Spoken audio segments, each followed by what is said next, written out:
Hi everyone, and a warm welcome to the DLT4EU public launch event, hosted by the DLT4EU Consortium in partnership with Mobile World Capital. Tonight, we are excited to share with you the opportunity to explore the potential of distributed ledger technologies, otherwise known as DLTs, from a public and social good perspective, where the citizen voice is at the center of solutions. Given our limited options to travel at the moment, I'm extra excited about this event, as we are joined by panelists and venture teams from across Europe and North America. We're going to start this evening with an introduction to the DLT4EU program, followed by a panel discussion where expert panelists will go into more detail on the theme of DLTs for public and social good. There is also going to be an opportunity for questions from the audience, so please submit your questions through Twitter by using the information above on the screen. After the panel discussion, and also for the first time, each of the participating venture teams will introduce us to their challenge area and pitch how their solution aims to solve this problem. But first, let's start with what even is DLT4EU. While still largely an experimental technology, applications of distributed ledger technologies are already driving new forms of value for citizens. For example, this could be by enabling more inclusive forms of civic innovation, ensuring sustainable supply chains with material passports, and even incentivizing the communal protection of public assets, such as national parks and trees, with digital impact coins. However, as the benefits of DLTs for impact initiatives become more clear, there are still many barriers to the implementation, scaling, and adoption of these solutions. A handful of these barriers are a lack of diversity and inclusion in the development of solutions, mismatched rates of innovation between developers and adopters, and a lack of clarity on key legal and regulatory conditions such as GDPR. DLT4EU is a European Commission-funded program designed to solve this idea-to-adoption gap. At the core of the program, the accelerator connects the expertise of leading DLT venture teams with real-world public and social good sector organizations. These organizations have come across the spectrum of public and social good, from humanitarian aid and charitable foundations to city municipalities and international development organizations. These organizations really are the cornerstone actors of this accelerator. They play a very important hybrid role of mentors, early adopters, and market testers, and provide venture teams with unparalleled insight into the data of their challenge area. Throughout the accelerator, venture teams are also supported by a curated program of expert mentors on topics ranging from open source licensing to impact-first business models. We had our first bootcamp in Amsterdam online earlier this year, and shortly the teams will be going forward into their next bootcamp at the end of the month. At the end of the accelerator, each venture team will submit a proof of concept. The purpose of these proofs of concepts are to act as showcases to broader beneficiaries, to increase engagement in the public and social sectors, and to open up a European-wide discourse on the technology. But given the broad applicability of the technology to a variety of sectors, DLT4EU focuses on just two social public arenas that have the potential for highly impactful and scalable solutions. These sectors are critical in forming the foundation of a socially equitable and environmentally responsible European economy. The two sectors in this accelerator are the circular economy and digital citizenship. The circular economy is commonly articulated by the three Rs. We've all heard of reducing materials and waste, reusing products, and recycling materials, enabling products and services to be traded in closed loops or cycles, ideally for indefinite. But while the term circular economy has gained much popularity and use by governments and organizations globally, it's still not really clear what a circular world would actually look like. Materials are just one type of resource in our global economy, where all forms of natural, economic, and social capital are interconnected and interdependent. Instead, when we were framing the challenges for DLT4EU, we looked for an outcomes-based definition, one that sets the circular economy as a new economic model for addressing human needs, an economy that fairly distributes resources without undermining the functioning of the biosphere or crossing any planetary boundaries. Already within the circular economy sector, DLTs are being applied to the areas of supply chain transparency, collective intelligence on material life cycles, and sustainable consumption, to name a few. Our second important sector is digital citizenship. Existing definitions of digital citizenship often focus on the digital citizen as someone who engages in society, politics, and government by using information technology. Conversely, digital citizenship has also been defined as the responsible use of technology, and this can cover everything from digital literacy to preventing cyberbullying. So both of these definitions are very specific. However, with DLTs, there is the opportunity here to open up and broaden concepts of citizenship to capture a set of activities that can even include public decision-making, service improvement, and social impact initiatives. These activities can also cross multiple national boundaries and move away from concepts of citizenship tied to the nation state.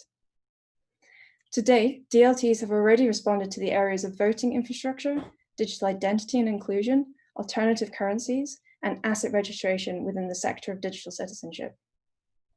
So given all of this opportunity, what role can the public sector really play in this innovation?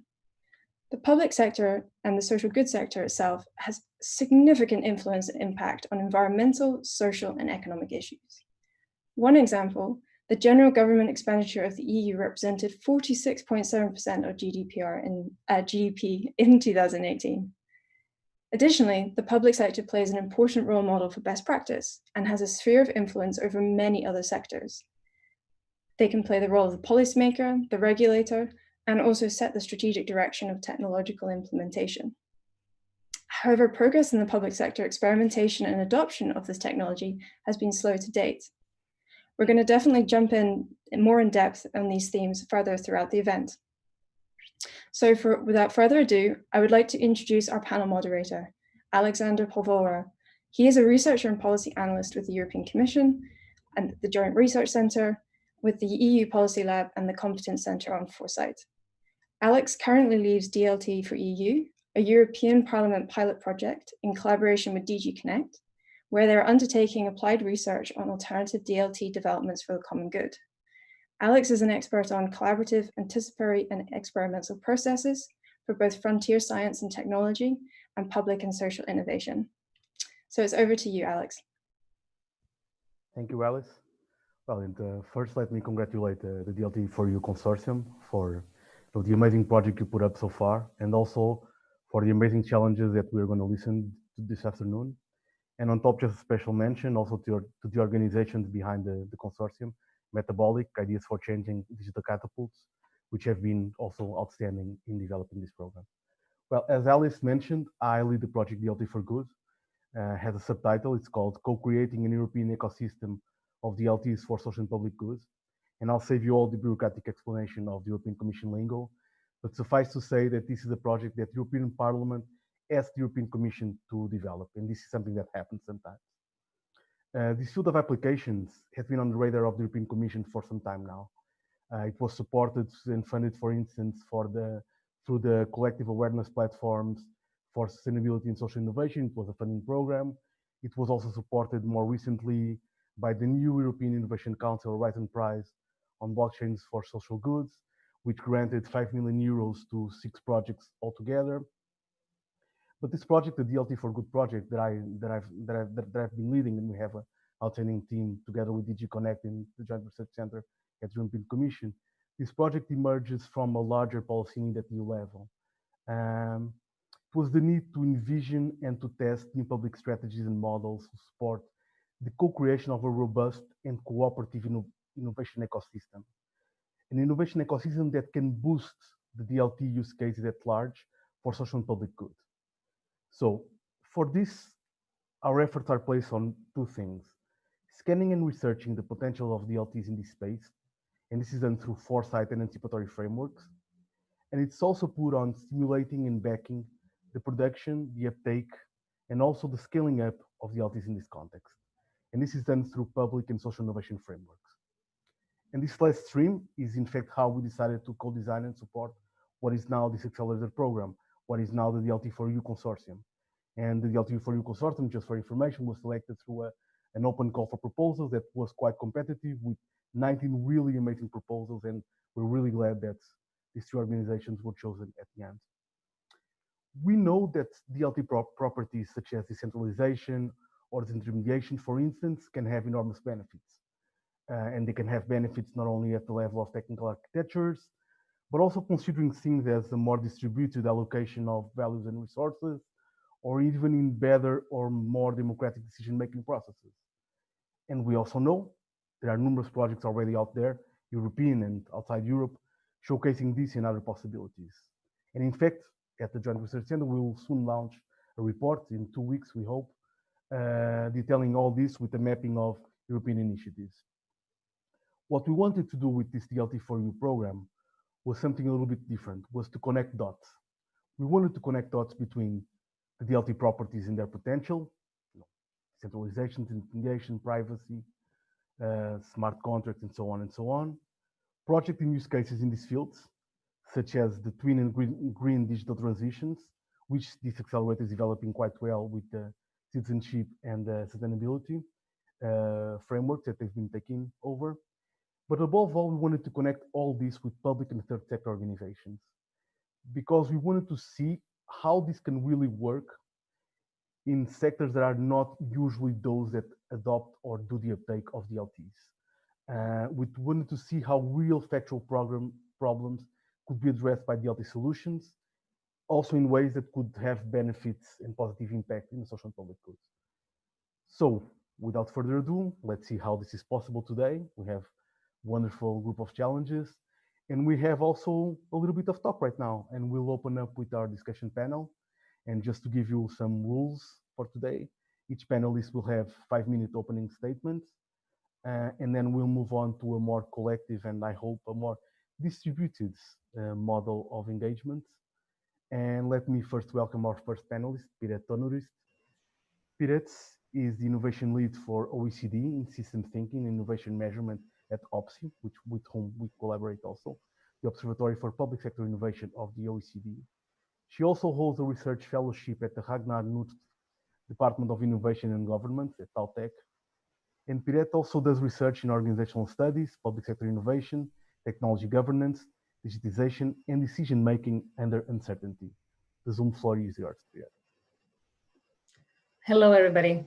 So congratulations to the DLT4EU team for a fantastic initiative to actually explore the benefits and potentialities of an emerging technology.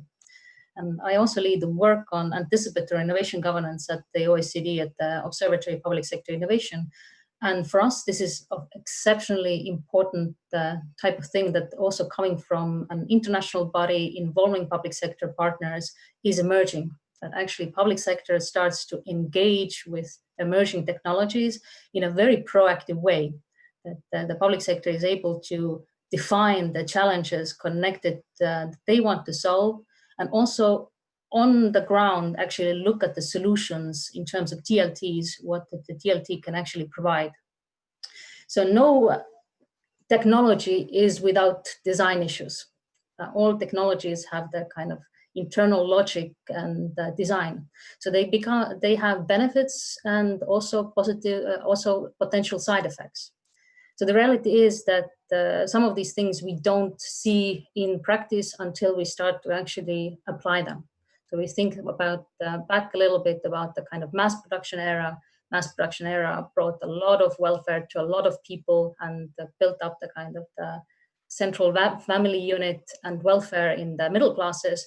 And yet it also brought a lot of disadvantages in terms of the broader technologies that were deployed. So also now with digital technologies, DLTs as well, there are positive and negative sides connected to the technology. And public sector and government specifically have to actively explore what those things are. And that also means engaging with the technology on the ground. So actually looking at what in practice the social and public goods might be, and how actually define those public goods and look at the trade-offs between them. Because social and public goods, be it individual effects or collective effects, have different public values that are going to be influenced through technology. And there are many different public values can be influenced at the same time. We can do things quicker, we can do things more efficiently, we can have more fairness and equality in the system, but we also can have trade-offs in terms of privacy, legitimacy, other types of public values that the governments or we as a society are interested in. But these are things that need to be explored in practice. We don't know once we have tried. And that's why we need these types of accelerators to look at the heart of the design of technology and see how they can actually help to transform different public services, goods, and social interests that are connected to them. For example, one of our anticipatory innovation partners is also participating in the accelerator, the city of Helsingborg. It's one of the leading innovative cities in Europe. And they are specifically doing a DLT accelerator project on data sovereignty. And data sovereignty has been an issue since the creation of the World Wide Web. This is not a new issue, a new problem. It has been an issue for a lot of time, for a long time already. And actually, DLTs can add more complexity into control over data. Then I can actually make the area more complex. So who owns the modes? Where are the data that was stored? Who has control over these, the information? But there's also a potentiality that is going to be tested now that they can actually allow citizens to control their data better in a distributed manner, to control the data that is available for them and to create a new type of digital identity online that can actually be used in different contexts. So if the public organizations cannot agree about which kind of data to share, then actually to give that control over to citizens themselves. There are a multitude of potentialities and possibilities to explore that actually could benefit both the citizens and the public sector. So therefore, nothing is gained without actually joining into these experiments and learning about these possibilities in practice.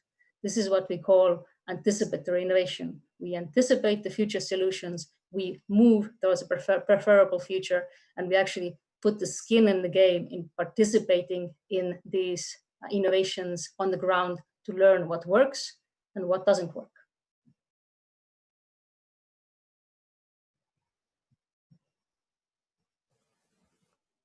Yes.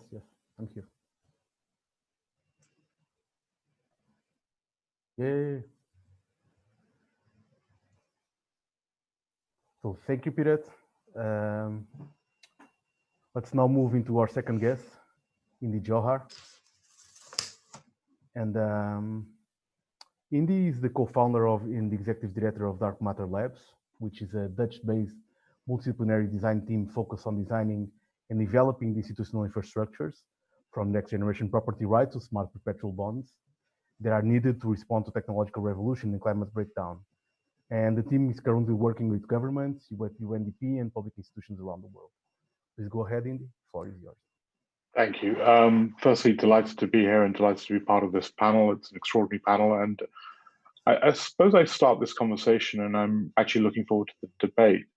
I start this panel and conversation by congratulating the fact that this program exists.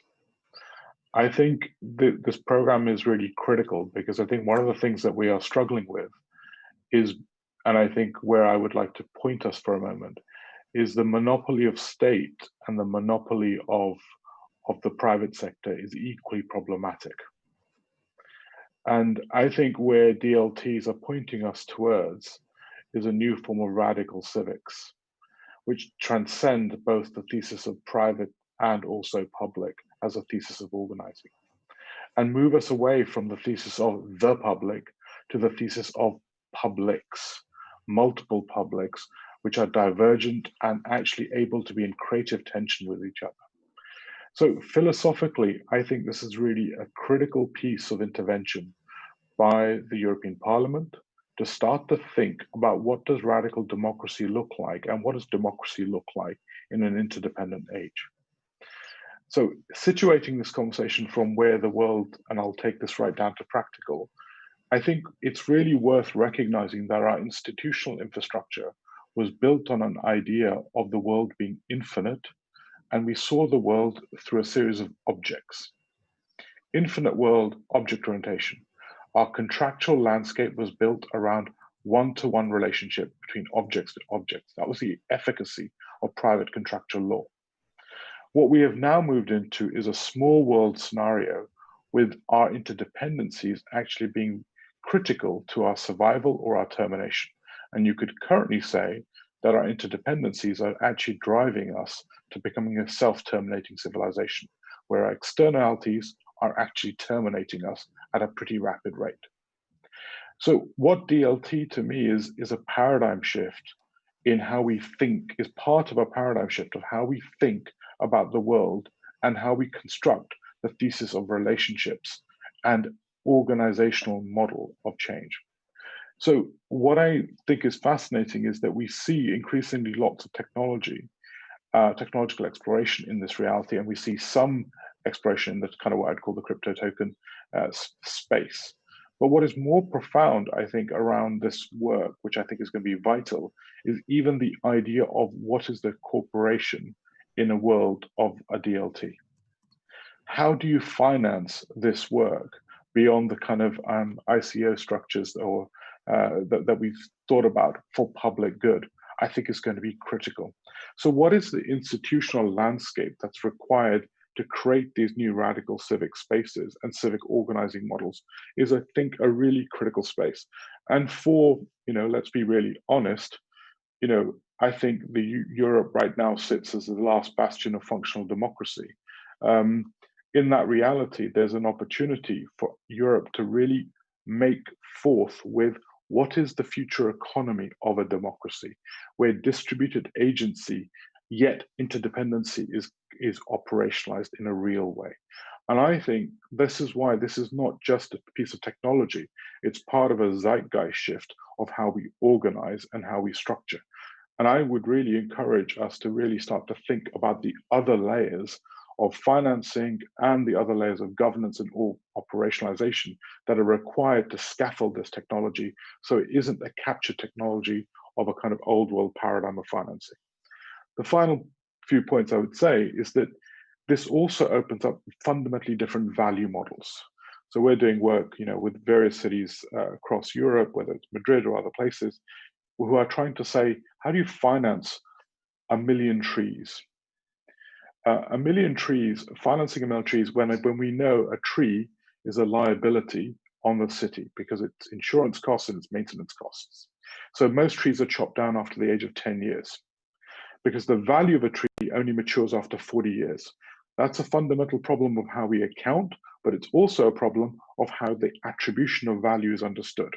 So the attribution of value in terms of heat island effects, so the reduction in capex costs for energy companies, or sustainable urban drainage, so reduction in sewer costs, the capital investment required to increase your sewer landscape, or the property rights infrastructure, so the uplift in property value.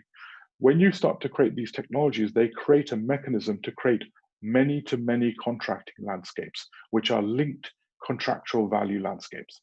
That is a paradigm that we don't really understand because we're still operating from a paradigm of private contracting. So we're moving from a landscape of private contracting to a landscape of many-to-many contracting.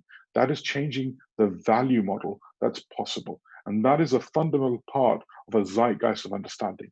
So the things that we hold dear, which are civic goods, civic value, that create spillover value and spillover effects, can suddenly be organized and financed in a way that we never could. So I think this is vital, and I think it's a vital piece of work. I think should be a beginning of a much deeper exploration that's necessary in that landscape. I thank you. I may have gone over a few minutes in time, so I apologize for that in advance. I'm here. Thank you so much, Indy, and lots to unpack there, and couldn't agree more with what you said. So our third guest now, it's Ludovic Corcelas. Ludovic is the government strategy lead at Consensus, and he was a project lead of the EU Blockchain Observatory and Forum, which was also another European Parliament project that was requested to the European Commission recently. And Consensus, for those who don't know, is a blockchain venture production studio, building an ecosystem of consumer-centric products and enterprise solutions using blockchain technologies, primarily based on Ethereum. So you have the word, Ludovic, please.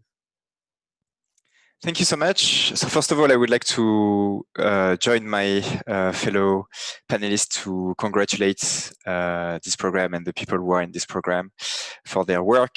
It's a very important work that the observatory has touched upon during its first mandate, and so it's great that it is now taking an even bigger place at the moment, and so that it can be explored even further. So very happy that the European Commission, European Parliament are putting a huge emphasis on those topics. So what I would like to share with you for this introductory speech is really experiences that Consensus has been able to accumulate by developing software for governments, NGOs, and corporations over the last few years.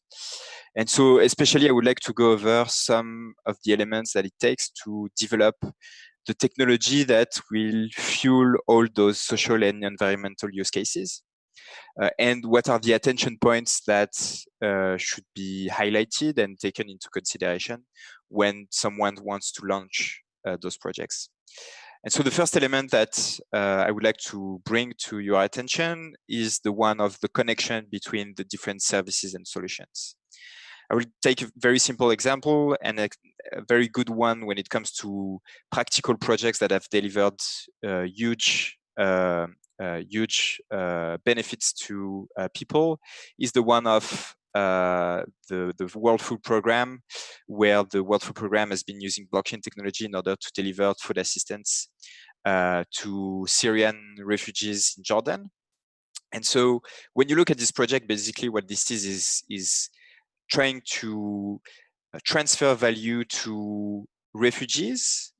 And when you want to do that, really the first thing that you need to implement is a robust identity system that is going to help you properly identify the different individuals that, given their situation, often don't have an ID, don't have their documents from their origin country, and where the refugee camps don't necessarily have the best ways to identify those people. And so the first thing that you want to do is to give them an identity, and blockchain has proven to be an excellent technology in order to generate self-sovereign identities that can be delivered and trusted to individuals.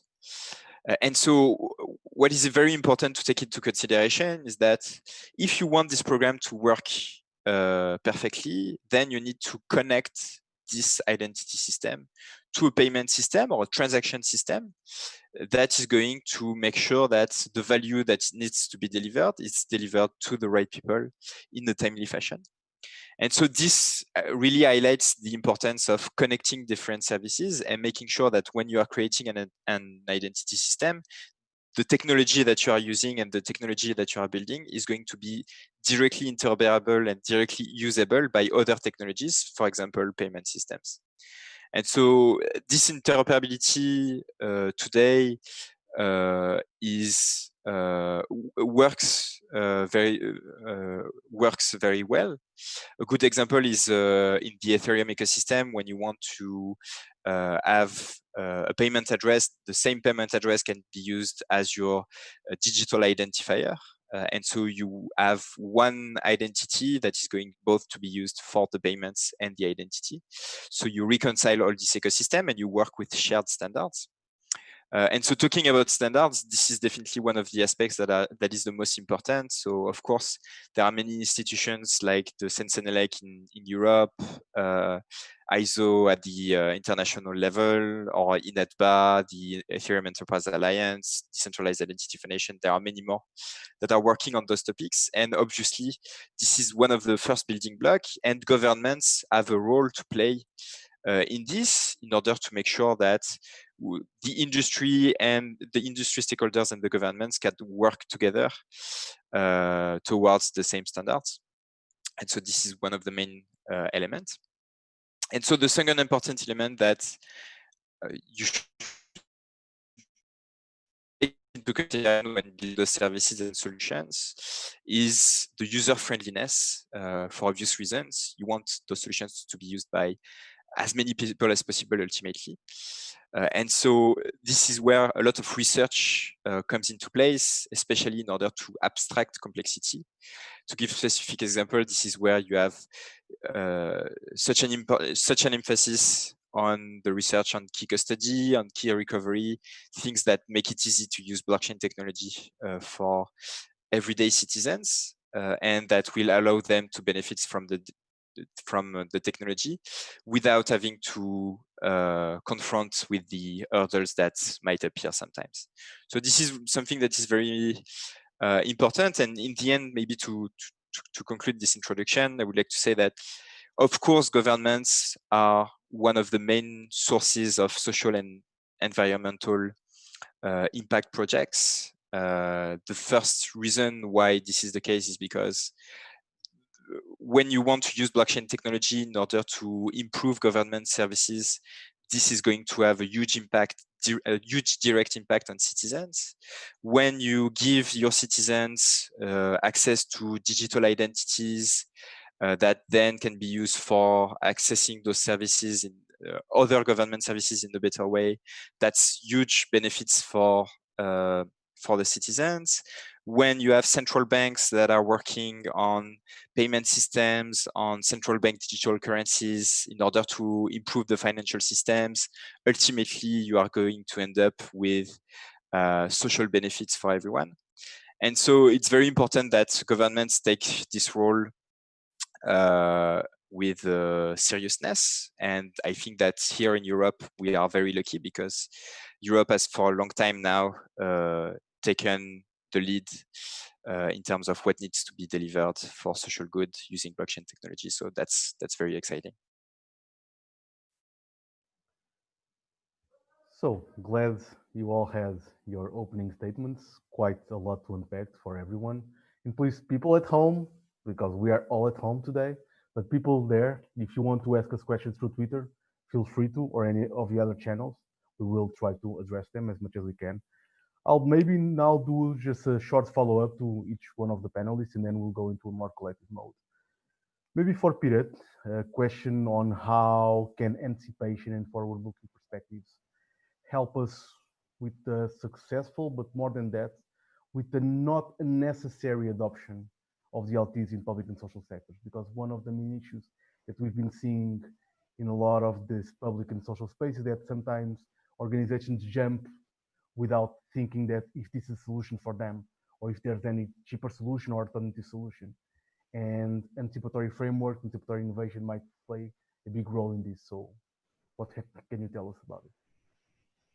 Thank you very much. I think that is a very relevant question, especially connected to DLTs as well, because we have, at least in the previous wave in DLTs, seen a huge wave of kind of private sector interest and selling very interesting and cool options that sometimes are useful and sometimes are not that useful for organizations, especially in the public sector, that have potentially other options that are cheaper, more effective to actually reach the same result. Not to say that DLTs cannot have a huge transformational effect that the Indy was also talking about.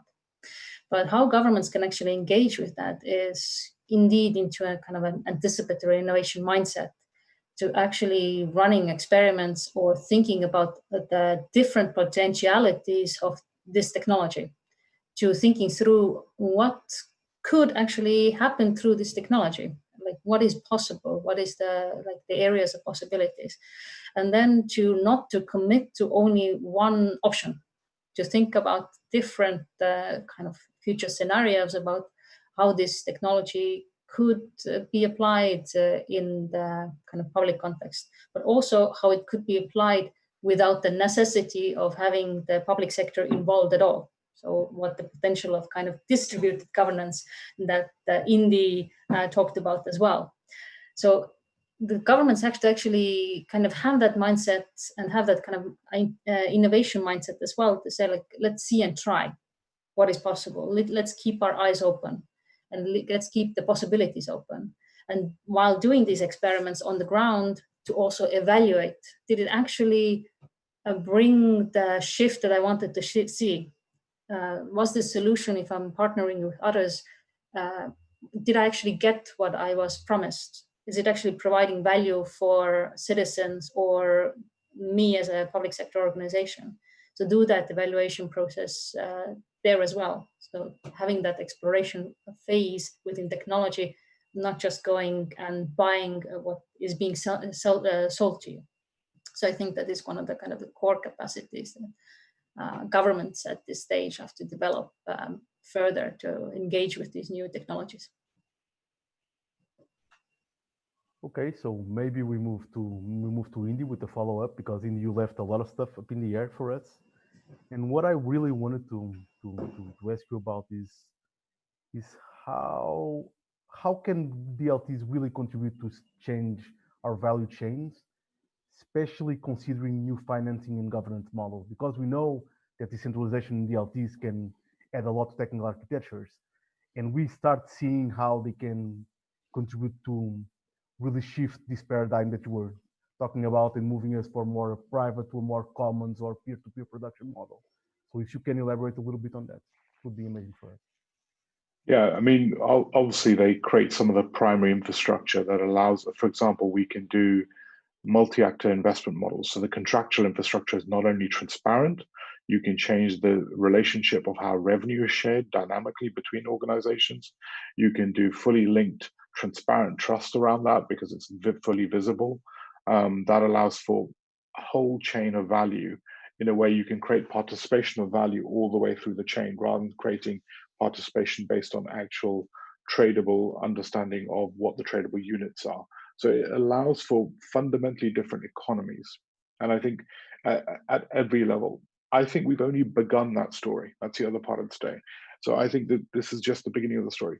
One thing I just wanted to add to it, and I think just to sort of build a little bit on it, I think it's really important that we challenge some of our preconceptions.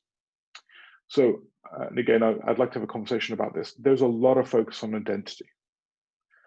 And DLTs and identity create a huge power, because they create transparency in a system of identity, and they create a form of organizing with massive capacity of power. So one of the things I think Pira was rightly saying is I think we're going to have to really structurally reimagine how much power does government actually want? Because remember, the totality of power corrupts totally. So we're going to have to be really careful to think about that. And in democracies, do we want identity or do we want pseudo-anonymous systems? Do we want to promote systems where pseudo-anonymity is possible and even encouraged? Because that is how you preserve democracy in a system and the ability of social movement, social agility, and all those other things. And our civilization is not constructed on the perfection of identity. That's called a village. Our civilization is constructed on also the power of anonymity in the thesis of cities. And the anonymity gives us the freedom to evolve. So I think it's really important that we don't just it's very easy to buy the control and power and visibility lock-in. And we need governments to be deeply philosophical about how they make this transition. And because I think technology providers can give us the technology of control. But is that the democracy we want to construct? Is one question. The second part is I think a lot of focus has been pivoted on the thesis of control. Control is there because we are trying to take a centralized view through a distributed mechanism to observe everything. Another thesis is ennoblement. How do you ennoble things to actually work better? How do you give power and agency in a different format? So I think it's really critical that we start to think about this from a power lens as well. And I think the audits that Pira was saying are really important. And they need to be genuine reflective audits of how does this drive risk into us? How does it drive risk of corruption? We've already seen the UK government just announced 4 government departments are going to start sharing data. With one of the kind of large-scale AI companies. And what you're seeing is when you start to amalgamate that sort of data, you start to create huge forms of risks. So when we are operating in an interlinked economy, there is going to be new organizations of power logics that are going to emerge. And as democracies, we're going to have to really think hard about them. So I suppose I just wanted to revert back to that point, because I think there's some key market making, if I use that word. Whether this is a market is a really interesting question in its first place, because I don't think this is a market economy anyway. But I think this economy that's generating is going to operationalize differently. And I would really encourage us to think harder about how democracies want to construct that value, because the value can be constructed like the contracting infrastructure, multi-actor contracting models with radical transparency. We can construct bonds, just to respond to your question. We can reconstruct bonds, 100-year bonds, which are both contingent, which can be triggerable. We can take real-time data and vary the returns. We can do all sorts of things that are now possible. The question is, what do we want to do? And we can make those revenue flows transparent. We can construct we're doing a piece of work of taking a surveillance camera and making a public interest, micro public interest trust, and thereby meaning that actually the data is stored on the trust itself. And if you want to take data from it, you have to get a warrant. So you can automate the whole thesis whilst preserving a distributed idea of public good in the system. But that's a design problem as well as a technology problem. And that's a choice that we have in democracies. I'll just leave it there. I've spoken too long, eh? No. Thank you so much for that. Maybe now, Ludwig, well, take us to a more practical level, and because Consensus has been operating both with private entities and has been working a lot with national governments now. So I think what might be useful for the people who are listening to this, and even for some projects of the accelerator, would be if you could give us some hints or some, the usual best practices or key insights on what can you learn from the private sector implementation of DLTs there? What can we bring into the public and social sector? Because this is something that's, and I'll do some follow-ups on that after, but it's something that I think you could add something to that. Thank you. Yeah, sure, definitely. So I think that at least from our perspective, we look at every solution regardless of whether it's something that is led by a private institution or something that is led by a government actor. However, yes, there are many aspects that you should be looking into, and the main one is a very basic one. We are in 2020, but still sometimes we need to ask ourselves, okay, why are we using blockchain technology instead of a traditional technology in that place? And don't take me wrong, it's sometimes very good to experiment on things that you are not sure the technology is actually going to add value. And it's great to have capital flow into this, have experimentations, and we have seen many experimentations in the past. So it's great to have them, but in the end, when you want to be really serious about a project, you need to look into the actual benefits. Then I think that the element that is likely to be the most important for any project, including the government ones or public ones, is the future proofing of the solution. You want to have a solution that is going to be usable in interaction with other technologies that are going to appear in the future. You want to have a technology choice that is a technology that is likely to be continued to be developed on in the future. You want to draw from the communities of developers that are working on that. And so those elements are the elements that are going to make your platform future-proof. Of course, no one should worry too much about, okay, so if I do this solution right now using this technology, maybe in 2 or 3 years, the technology will be obsolete. Of course, that might happen. But I think that there are sound best practices that everyone can follow in order to make sure that those technology choices are good. And that's a very important aspect, yeah. Okay. Thank you, Ludwig. One of the things that happened a lot when we were starting to develop this project a couple of years ago was that people would ask us, but do you really think that public institutions or social organizations would want to adopt DLTs? Aren't they too slow, or do they have enough capital, or is it adequate for them? And one of the things that we wanted to really develop with a program such as DLT4EU would be to showcase that this is not the case. And even if it's the case, sometimes there are other models, as Indy has mentioned, and Ludwig also repeated, there are other models of implementation and other applications that maybe right now market-oriented organizations are not looking for. So how can we, and this question is for all of you, and maybe we start by the same order, Piret, Indy, and Ludwig. How can we really push this idea forward that this is a field, public and social organization, public and social good, that can benefit from DLTs, not only with traditional applications, identity control and all that, but can benefit with new applications that we don't even foresee right now, with new automation, with new development in terms of decentralization. So up to you to elucidate us a little bit on what the future looks like. From a very practical organization point of view, I think these solutions will come about when actually the technologists and the people with the problems are put together in a meaningful way, or at least as well that the possibilities of the technology are understood with people working on the ground with different issues or problems that they have. And it's easy to say that just let's make a hackathon, make a challenge and put them together and it'll be done. But unfortunately, it doesn't work that way. That you have to actually understand kind of the issues of, that Indy was talking about trees, for example, about the logic of how an accounting system within the city works and what is behind those choices that these organizations are making that are quite rational, and why they're not maybe interested in changing or experimenting with different types of technologies, be it DLT or otherwise.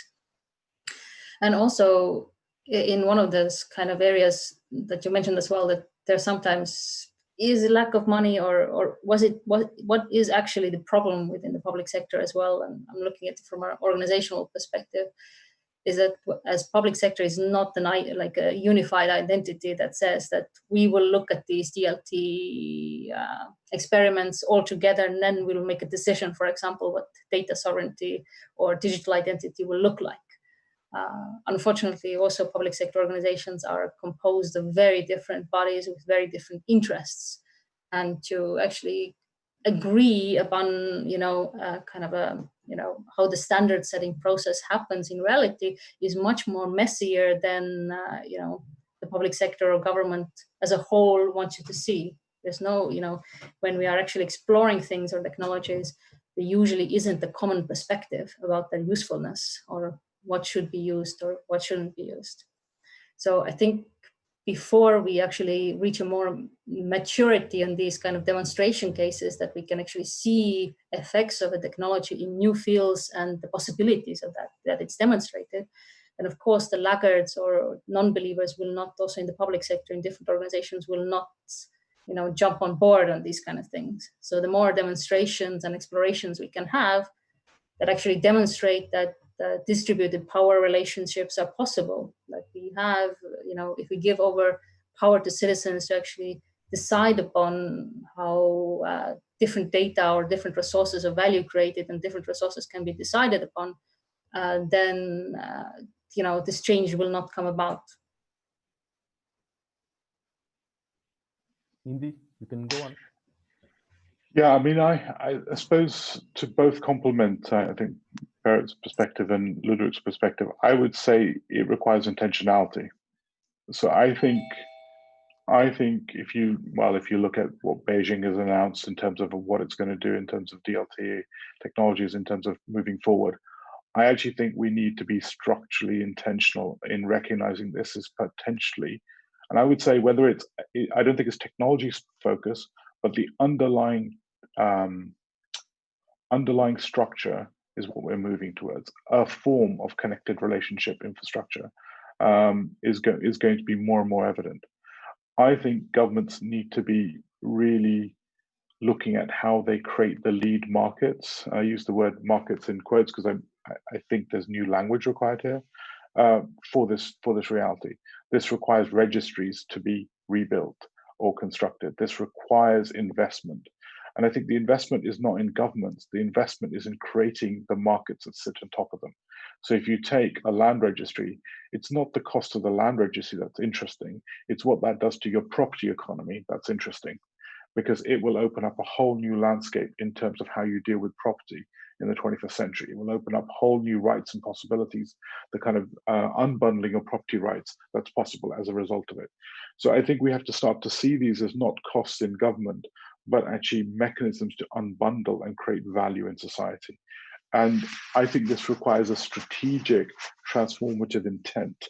And it requires not only what I would say is the technology, technology side in terms of building the supply side, constructing the demand side, building the public movement, but also the regulatory frameworks and the governance frameworks that sit on the other side of that landscape.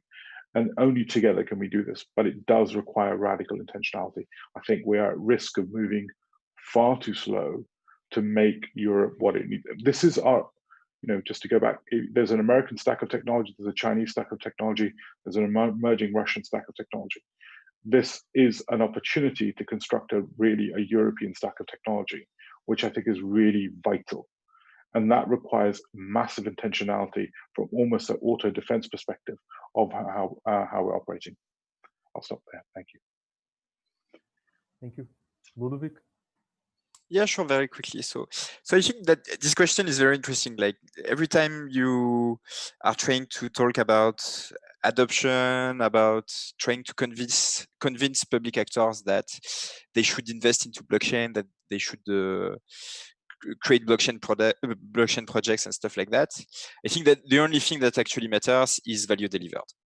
And ultimately, what many of us in the industry and around this panel and likely in the participants of this online session, what we are trying collectively to achieve is to make blockchain technology a no-brainer choice because of its benefits. When you look at the internet became what it is today because of its benefits, and because its benefits make a no-brainer choice for buying products, for accessing and sharing data, and many other things. And so what we are trying to do for blockchain technology is the exact same thing, because this is the only way that you are going to be able to convince people.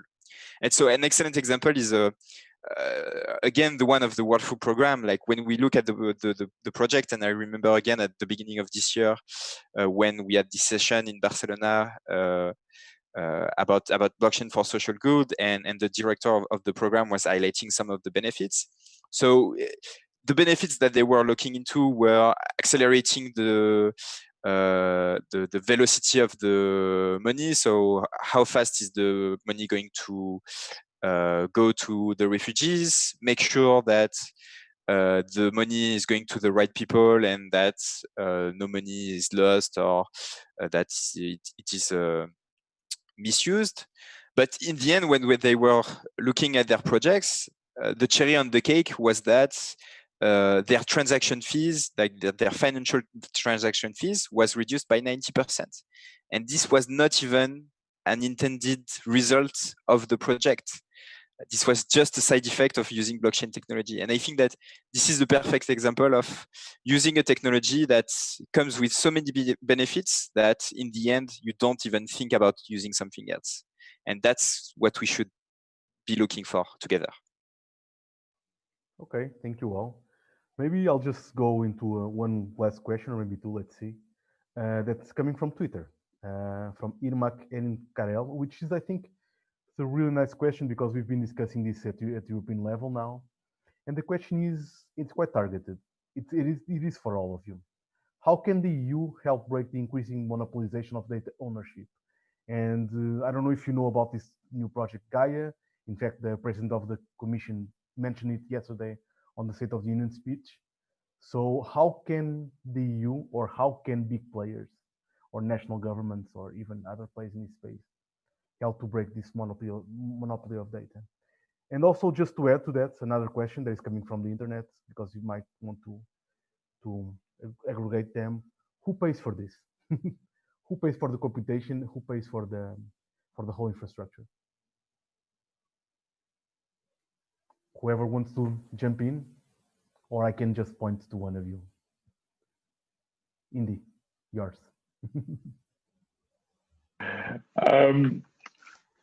Data question, I think, is so I think this is I often sort of hesitate on the data question, and there's multiple reasons for it, because I think it's like we're thinking about data from an old paradigm. So either we get solutions like saying, oh, you know, I own my own data, which I think is, my personal opinion, not the way forward.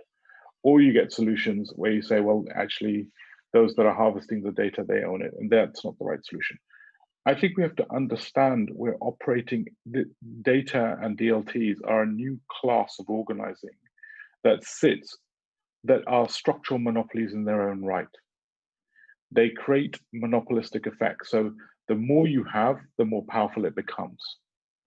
And we have to start to understand the idea of data as a new type of synthetic commons, as a vehicle, as a new synthetic commons, and its right to use has to be constructed in completely different ways.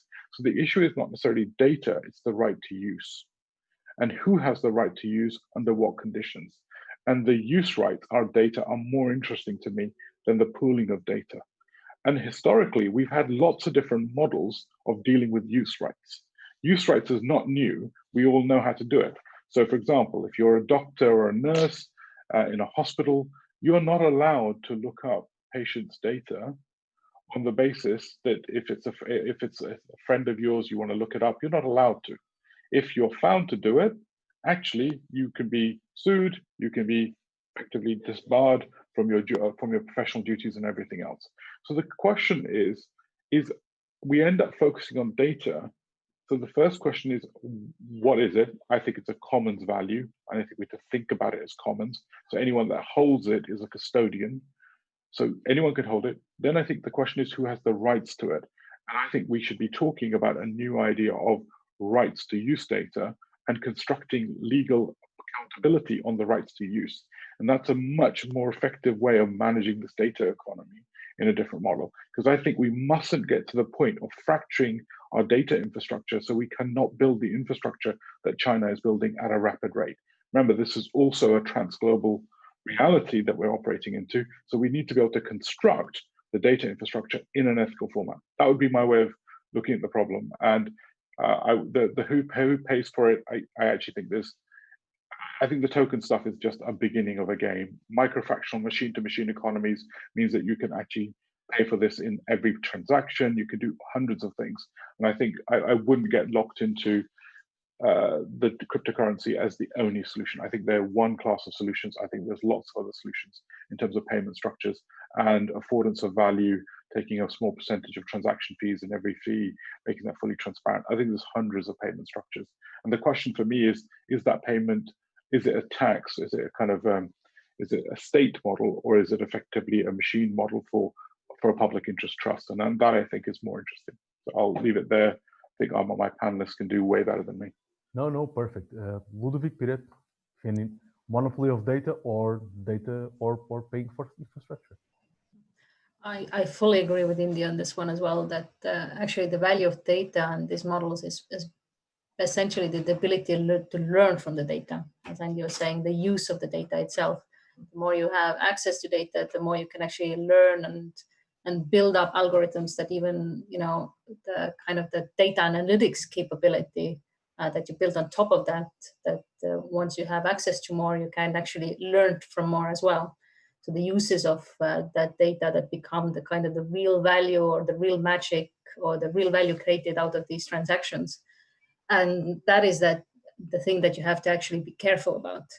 And what Indy was also referencing is that to give those rights only to the judgment of citizens themselves and the control over the citizens themselves, it is a little bit too much to have on the burden of the citizens. We give our kind of agreement every day in Amazon, in Facebook, and all of these major platforms to actually use our data already now. And we are not in a position to understand how it's done or what is built upon it. So, to say that this is not really an informed consent in terms of how data is used. So another model or different types of models have to be emerged in this type of data digital economy that we're going to live in. Then I think it's totally another problem to say that if we have to live up to the models or live up to the kind of the choices that China is making today, I think it's a very kind of a bad, in a sense that it's a danger, but at the same time as well to say that we always have to kind of keep up to par with what is happening in a totally different context. So as was said as well, that maybe this can be also done in a more democratic way, or taking into the values that we hold dear, that there should be a little bit of ingenuity of thinking about that. Not to say that another model shouldn't emerge from kind of this digital structure itself. Ludovic, want to add something? Yeah, sure. Maybe very briefly. So I think it's a very interesting question, and maybe to continue on a bit different topic than what has been already greatly covered by my fellow other panelists. So I think that it will be very complicated to break data monopolies in the future, and I don't think that blockchain technology is going to play a major role into breaking those silos, or at least I haven't so far encountered examples that are really promising enough to think that this is going to change radically. However, I think that there is something that there is a movement, a trend that is very interesting currently using blockchain technology, which is the way this data is being monetized. So historically, one of the main problems of those data monopolies is that the full value of this data is only captured by the giant platforms that are using them without control and without giving back any value to the users that own this data. And so some examples are very interesting because blockchain technology is kind of starting to change slowly this model. The best example the online advertisement model, where you have online browsers like Brave that give back part of the value that is created through online advertisement back to the user. But also other examples are very interesting, like in the healthcare industry, where you have people who can be encouraged by receiving money to share data to share health data. This data, of course, is being anonymized then, so to make sure that there is no issue when it comes to personal data and to sensitive data here. But this is very important because that gives access to much more data, much more quality data that is then going to be used in clinical trials. And so these kinds of models where the value that's generated out of data is more redistributed based on who actually owns the data, which is the user itself, are very interesting and going in the right direction. So monopolies maybe will still be there for a long time, but at least we are seeing some change here. Indy, want to add something? Yeah, I just wanted to build on actually what Ludwig was saying, which I think is really interesting. So one of the things that is worth thinking about is transfer rights, sort of in a way. So historically, when you have vertically integrated industries, there was transfer pricing. So if you took your steel from iron ore from the ground and you made it steel and you tried to make it ingots, every moment of the chain, you would have to have transfer pricing between one value process to the other. So let's imagine any data pool that you had, a big, large corporation had a data pool, any use of that data had to be constructed on a transfer pricing agreement, digitally enabled, fully transparent, which means that the pool of data becomes then a utility for everyone, as opposed to being a monopoly, as Ludwig was rightly saying, for that single provider. So transfer pricing breaks the monopoly problem in a really interesting way, in a fully digitized sense. We can see it, we can monetize it, we can organize it, we can price it. We're done. So not only can we then, once we've got the transfer pricing structure, then you can talk about actually the rights to use and the technical issues of who has the rights to use for what form, what's the liability cover that's required to be able to manage that. So I think there's something interesting in, and this is what I suppose I've been saying, is the governance architecture is really critical for us to really imagine. Sorry, thanks. No, perfect. So I guess I'll end with one question for all of you, which is, because before we go into our venture teams and learn a little bit more of what Accelerator has been doing, what each team has been preparing, if you have like a really interesting use case or application in this space of DLTs for public goods, public and social good that you want to tell us about, apart from our venture teams, or one that you would like to see implemented in the future, but no one has yet developed. So I'll start with the same order, Pirette, then Indy, then Ludovic.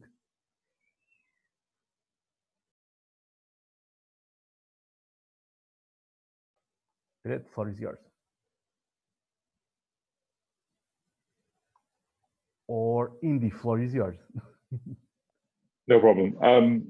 So I suppose there's lots of work been going on around land registry.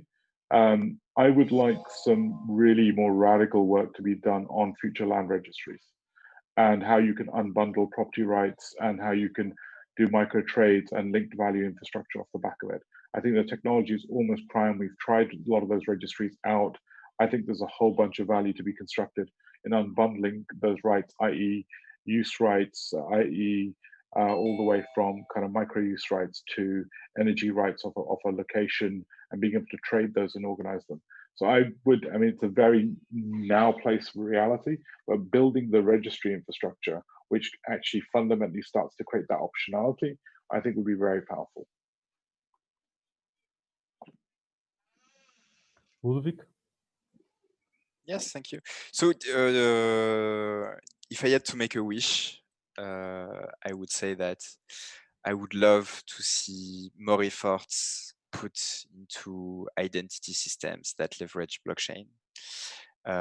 Especially, so since most of the discussion today has been around what can be done leveraging public and government services, I think that this is really where the governments have added value, because historically they are holding the keys to this system, and so we will to see more involvement and more projects trying to deliver actual and usable digital identities to citizens, because ultimately those identities are then going to be picked up and reused by the different companies that will be able to leverage them for KYC, for example, in the financial industry, for everything that is related to management of data when it comes to interactions with online platforms. And so the array of possibilities is just huge. So please, let's invest in that. Thank you so much, Ludovic. Pirette? Then I think I'm following at the moment the digital identity cases as well, out of personal interest in how it will affect the system in its entirety. But actually, in terms of demonstration cases, I think that I'm looking forward most to the circular economy cases from the accelerator, because it's kind of the easy to demonstrate the effects, while the kind of the digital identity will have a longer term and more transformational effects in terms of pushing forward an industry or distributed industry in so many different areas. While I think in the circular economy cases that you have within the accelerator itself, you can actually demonstrate and see the value of the technology right away, in a sense that the kind of the efficiencies and effectiveness in the system that you can actually produce and make a case very quickly for the DLTs in its entirety. Okay, thank you so much to our three panelists. I think it's time now that we move on to know a little bit more about what the venture teams have been doing. We have an upcoming bootcamp now in London in a week, which was supposed to be in London, but it will be virtual. So I'm quite eager to see the developments that have been made by each team. And I'll pass on to Alex McNeil. I'll say bye on my behalf of the European Commission, Joint Research Center, the European Parliament that's funded this project. And all yours, Alice. Take it away. Thank you, Alex. And a huge thank you to all our panelists. It's such a treat to be able to listen to such varied opinions and such rich insight from experts in the field. For me personally, given that I'm involved in running the accelerator, it really reiterated the importance of a multidisciplinary approach, and especially in such an accelerator environment as well. So I promise to commit even harder to that going forward for the rest of the year in this program. We're now going to view a short video, just doing another overview of the accelerator before we move on to the venture team pitching. we've set them up with quite a hard task of only having 3 minutes to explain what their DLT solution is solving and who it is solving for. We're going to run it like a pitch session as much as possible. A bit more difficult virtually, of course, but we're really hoping that you'll stick around and see what these teams are getting up to, because it really is super impressive. So thanks.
Welcome back. So excitingly, we're now going to hear from each of the venture teams who are part of this accelerator on how their challenge area and how their solution aims to solve the problem. As mentioned, each team is just going to have 3 minutes to pitch to you who they are, what challenge they're working on, and how they will solve it. First up, we have Joseph, the CEO of ATech. Hi, everybody. My name is Joseph Thompson. I'm the CEO of a company called ATech, and we're based out of Dublin, Ireland. And we have been selected for the challenge for data sovereignty with the City of Helsingborg. We've been around since 2016, been using blockchain technology, DLTs, and we actually had the first baby in the world born on the blockchain in a project in Tanzania with the German government a couple of years ago. And what we very much focus on is around digital identity, self-sovereign identity, and putting control of data back to people. The City of Helsingborg is a city in Sweden, about 150,000 inhabitants, and we're super excited to work with them, where they actually want to use AI and DLTs to help citizens generate data that can actually help provide better service to social services, such as welfare, education, and so on. The challenge problem that we want to solve is how can we empower citizens to own and control their own data? So if we look at the European data strategy, over the next 5 years, data is expected to grow globally at about 400 to 500%. It's a $1 trillion industry. But we want to see if we can use standards in Europe here that actually empowers citizens. So what we've been focusing on is we want to provide this proof of concept where the city of Helsingborg can have an app called Mita Helsingborg, where citizens can interact for signing up for social services, education, welfare, and so on.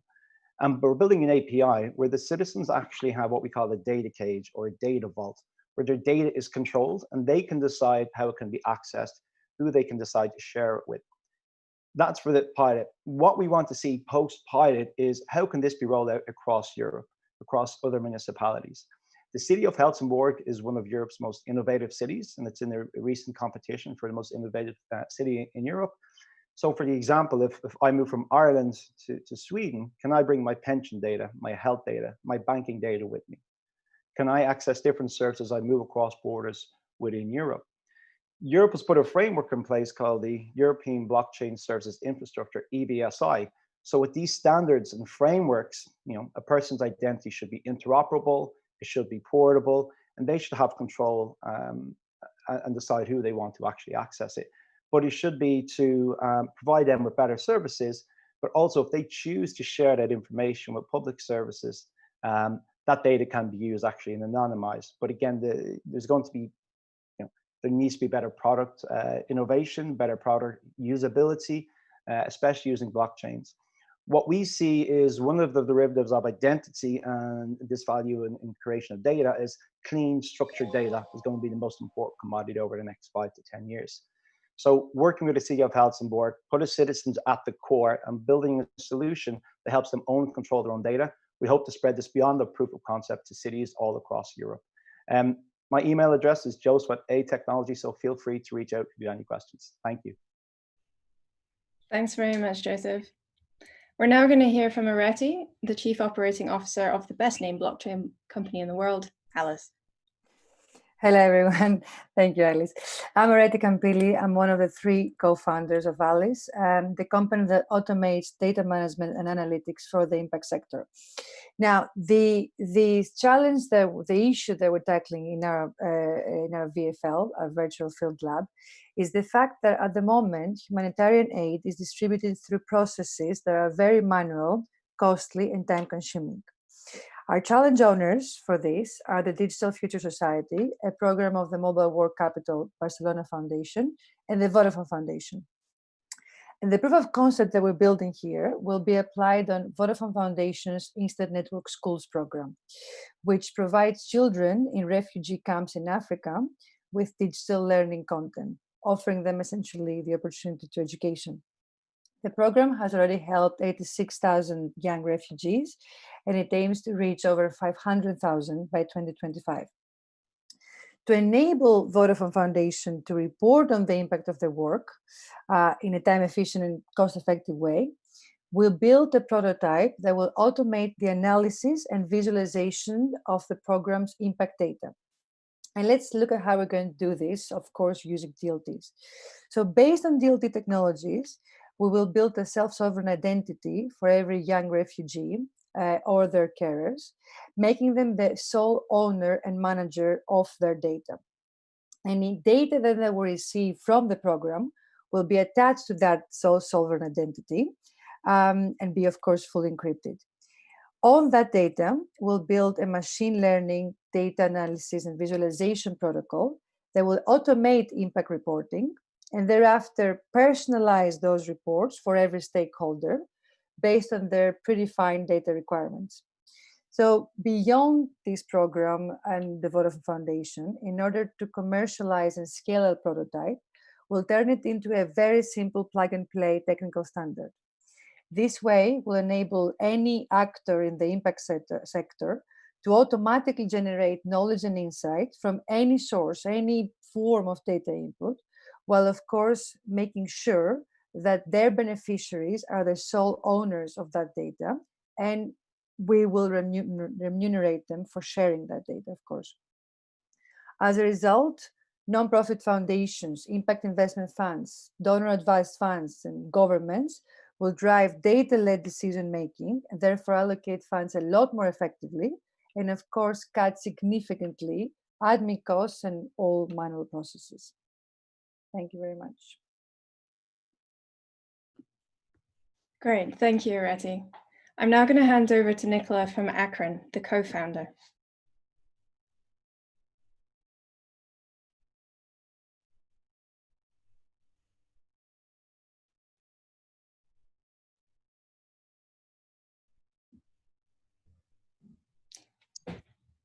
Okay. Yep. Good evening to everyone again. I'm Nicola from Akron team, and I'm going to present you social network, place where you can make social difference. We are addressing specific challenge, which is lack of incentive for contribution in socially important projects, such as sustainable energy in emerging countries. Challenge owners are Altfin Labs and UNDP from Lebanon. A recent disaster, what happened in Lebanon, showcased the urgency for sustainable energy projects. Because of no access of stable energy source, surgeons were not able to do the operations, and they were using the lights from their phones. Our key ambition in this project is to encourage positive engagement for sustainable energy projects and long-term relationships. We are creating SC Network, a blockchain solution to feed our ambition. SC Network brings together citizens, beneficiaries, and NGOs on a very transparent and secure way. Within SC Network, citizens can, with few clicks, become a socially active to make impact investments, and they can validate their impact. Public institutions such as schools and hospitals are getting accessible funding for sustainable energy, and NGOs such as UNDP are becoming a part of state-of-the-art investment platform, which brings them additional funding for new public projects. So I'll explain you how it's working. As a user, you can join the SC network and become a member of community. You can contribute to energy projects by buying SC token. SC token basically represents digital assets that can be stored or traded. Once when the energy project is running, you're receiving a reward for your contribution. We have dividends based on the amount of SC token that you are owning. Anytime you can review your data and to see how the energy projects are performing. We are offering a blockchain solution with IoT device connected to the energy facility. And this way, basically, the data that are presented to you are proved and validated. That brings additional layer to security and transparency to the whole system. For SC network proof of concept, we are expecting to have blockchain-based platform, which is running with pre-selected investors. One solar PV project accomplished on the roof of in Lebanon, and we want to prove the value of SC token as a digital asset. So far, we have developed infrastructure for SC network, and we are running the first test in simulated environment. Also, with UNDP, we are setting up first solar PV project in Lebanon. We are currently looking for the beta tester to test our platform, give us a feedback, and help us accelerate the project. We would like to invite you to join SC network. Thank you. Thank you very much, Nicola. We're now joined by Eric, the VP of Product from Convergence Tech. Over to you, Eric. Great, thanks, Alice. So, hi everyone, Eric here from Convergence Tech. We are a digital transformation and technology development company that is working on the Track and Trace Challenge with UNDP Altfin Labs, where we're trying to find ways to create fair and more transparent supply chains. DLT technology can be used in a number of different ways to help solve for traceability, coordination, and trust problems in supply chains. Fundamentally, it can also be used in combination with incentivization schemes to encourage good behavior and change industry practices for the better. In our use case for this one, it takes place in Morocco, helping women-owned cooperatives gain greater benefits from the argan oil trade. Argan oil production is a key source of income to communities in southwestern Morocco and is in fact the only opportunity for income for a lot of these women located in the regions. However, while it can fetch prices of over 250 euros per liter on export, even more once sold as cosmetics products internationally, the producers see comparatively little of this value. This is a common situation for a lot of commodities where transparency and digital tooling is lacking on the ground, particularly at the source in developing markets. This results in supply chains that are often then fragmented and usually get dominated by middlemen, and we feel technology can help change that. So on the back of an ecosystem payments program happening in Morocco, providing value back to these Argan forest regions for protecting their biodiversity, we're aiming for eligible cooperatives to be registered into a digital system. A digital wallet will then be created for them to accumulate value for the product that they then sell into the supply chain, and then they can make claims about the origin of that certified oil with that wallet as well. So the products themselves will be tracked by way of digital tags or QR codes applied to paperwork or packaging, and then the transaction claims will be controlled as appropriate by a mass balance type of system, similar to what some countries are doing to make provable claims to consumers about palm oil. Any changes in custody are recorded along the way with digital signatures to create that traceability and verifiability. The solution will allow sufficient volumes of the oil to be aggregated in amounts suitable for more direct export to commercial buyers in the EU cosmetics industry, and this will shorten the supply chain. Sale of these cosmetics will then also have the chance to flow micropayments back to the cooperatives who produced the original oil. And that integrity that this is going to add, the technology, the certification, to the National Biodiversity Certification Scheme and distribution of those payments, as well as the story that can be told about the origin of the oil, are the elements that we feel can then change EU consumer behavior for the better and create a differentiated market that values sustainability and will ensure better market access and continued prosperity for these women-owned cooperatives into the future. We're very excited to be a part of this program with the UNDP country office in Morocco and are looking forward to making this concept a reality on the back of our technology. Thanks. Thanks very much, Eric. I'm now going to move over to Henk, who joins us from SAIS. Hello, my name is Henk Kuipers from SAIS, the Circular Service Platform. The challenge area SAIS is addressing within the DLT4EU program is shared e-mobility. We are developing a platform that makes it easy to offer equipment as a service. Our general scope is on servitization. We aim to make offering and using equipment as a service as easy as possible. Servitization will contribute to a more sustainable economy because this model is an incentive for manufacturers to develop equipment with a long life cycle and that can easily be repaired or recycled in the end. Our challenge owners are Greater London Authority, Nathan and Sandy, together with Olympic Park, London Legacy Development Corporation, Emma Frost. Our SAIS team consists of Dutch members from design company Ank Inc., the international law firm Allen & Overy, Sustainable Finance Lab, and innovators from the Tech Lab of Rabobank. We validated the pains that e-mobility providers have in their daily business. These pains are deposits or payments, identity-related issues, and administrative burden. SAIS aims to solve these issues by developing an open distributed ledger platform that automates administration by using smart contracts and instant payment splitting. We are connecting an open source self-sovereign identity solution to solve the identity issues that travelers and e-mobility providers face. It's based on a smartphone ID wallet that can be filled with certified data, such as a passport or driving license. The ID wallet can be used to verify personal data online without copying the private data of consumers. We work together with e-mobility providers to help them with their identity and payment challenges, and citizens will learn how to use self-sovereign identity services for secure onboarding and payment. Municipalities can learn how to offer a platform to support sharing all kinds of equipment for the varying needs of their citizens. As a citizen, I can log into services without anybody copying my private data, and I can make secure payments based on the smallest uses of transport services across the city. This way, I can also actively contribute to a cleaner and more sustainable City of London. For this proof of concept, we focus on the sectors of e-mobility, real estate development, and public services. As we are developing services to connect any machine or piece of equipment as a service, it also becomes possible to share between citizens or between communities or between commercial companies. So it's B2C, B2B, and B2B2C. A future development may also be to use the platform for crowdfunding, so users of services can also invest in service providers through the SAIS platform. SICE is an infrastructure created for positive impact. We enable a cooperation between companies and institutions to combine services and efforts.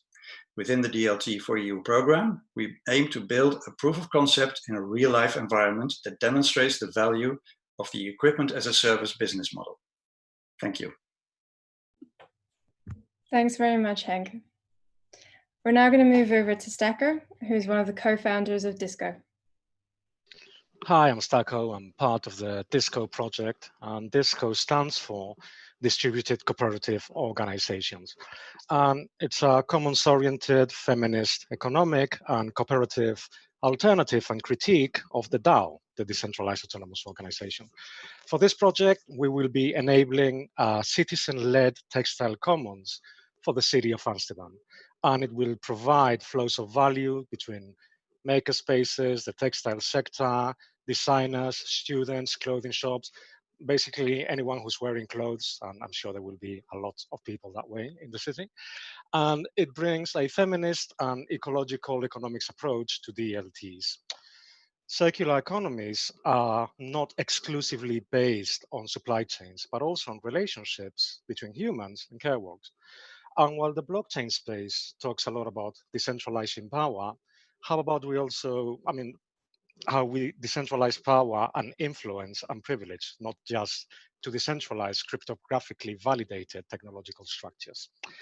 So the DISCO methodology is a radical alternative to typical DLT's network topologies. Behind the machines, behind the nodes, we have humans that need care as much as they need crypto tokens. And if we want all sorts of humans to actively engage in environmentally restorative actions through DLTs, a technical background shouldn't be obligatory. So this is what DISCO is all about. It ensures relatability and engagement. And part of its uniqueness is that it's not based on white paper culture, but actual lived experience. So back to our project with DLT4EU. This will be the first iteration of a system designed to facilitate the pledge that the city has made towards donut economic principles. It will have a microeconomic component and also value network effects. The DISCO methodology facilitates human-to-human relationships and value sovereignty, leading to an open source circular economy. Those of us familiar with the second law of thermodynamics know that a circular economy needs to be open source. You cannot have a perfectly open circular economy if you're not taking into account things like patents, etc., and full reusability of the intellectual layer, not just the material one. Prototyping textiles, this will also be extended to other cities and as part of the Reflow project. And in Amsterdam, it's a template for creating DISCOs for meaningful employment, addressing social and environmental issues as part of the workplace, and bringing much needed accessibility to DLTs. If you want to find out more, please visit us at disco.coop and also our partner projects, Textile Lab, Fabricademy, Metabolic, the City of Amsterdam, Dine, and the whole Reflow ecosystem. So thank you. Thanks very much, Stacker. I'm now going to move over to Alex, who is the president of Prosume. Hi, good evening, everyone. I'm Alex Delia, president of Prosume. Prosume is addressing the peer-to-peer energy sharing challenge together with the UNDP, starting from a pilot project in Serbia. We're addressing this challenge because we want to build energy communities, energy community models, and try to foster really the energy transition. So Prosume motto is energy as a common good, easily accessible to everyone. You see, in 2030, everyone will access energy like nowadays you are using Netflix to watch movies or Spotify to listen to music. But to reach to that level with the energy infrastructure, we really have to foster the energy transition and embrace what we see now, the Green New Deal that Europe is pushing. And while focusing on the three key pillars of the Green New Deal through our application, so by delivering software solutions which easily integrate into IoT devices, meters, smart meters, we had the energy stakeholders to transition really their model to a decentralized model and to a more sustainable model. So we help aggregators, municipalities, providers to simplify and automate their process of exchange and balancing of energy, and to integrate the services with the settlement procedures which are required for accounting and billing purposes. In doing this, we put the prosumer in the center of the community. And so by accelerating this process of adoption into the transition into a modern public infrastructure, providers can sell services and prosumers can gain, again, a central point in the community. And while we develop these pilot projects and engage with the stakeholders like the UNDP, we help push toward what Europe calls a digital single energy market. And this is because we make renewable energy more accessible and affordable for everyone, integrated and distributed energy infrastructures, which are interoperable, and enable citizens to build aggregation, regaining collective awareness and decentralized governance. So, well, the idea is, of course, to move forward and reach the goals of 2030 Europe has. And yeah, we are here to help you do that. So just get in contact with us, and thanks a lot for the DLT4EU program. Thank you. Bye. Thank you very much, Alex. And last but certainly not least, we're going to hear from David, one of the co-founders of eReuse. Hello, everybody. I'm David Franqueza, co-founder of Electronic Reuse. We are an NGO that promotes the reuse of electronics, and that means more second, third hand of computing devices. Not everyone has the need to buy a first-hand computer. Second-hand computers are much cheaper for you and the planet. When we reuse a device that still works, save raw materials and avoid the pollution of manufacturing a new one. Today in Spain, only 1% of the computers that stop being used in the public administration and companies have a second life. Our mission is to get close to 100%. But if eReuse doesn't repair or distribute second-hand computers, we help refurbishers. Refurbishers are local companies that collect used devices to repair and distribute them to new users. eReuse empowers refurbishers with software and tools to refurbish and collect data for traceability with a new DLT-based technology. What is the connection between a DLT and reuse? This is our challenge for the city of Sant Boi, the Llobregat city in Spain, where the COVID crisis has highlighted the digital divide, especially in economically excluded families with children at the school age. The proof of concept has two objectives. First, the reuse of 30 out-of-use computers from our challenge owner to be reused by vulnerable families. And second, reporting on the DLT to account for traceability, the impact generated. The expected result is that sorting the DLT, the impact of the donations can be demonstrated in digital divide reduction, second, CO2 savings, and third, the economical impact by savings made by public administrations in reducing the digital divide. The short-term impact is the refurbishers of Sant Boi and surroundings, thanks to this technology, will be able to generate confidence from donors and certify the impact of their donations. The medium-term impact is the increase of donors willing to donate for use from the current 1% to around 50%. And second, by increasing donations, we will increase the stock of second-hand computers at affordable cost for most vulnerable. Remember, if you want to get rid of computers, look for the nearest refurbisher that can demonstrate the best impact from reuse. Thank you very much. Thank you, David.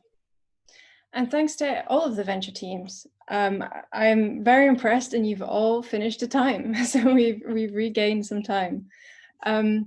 But thank you very much for your inspiring introductions. It's very important to share how you are creating impactful solutions for public and social good.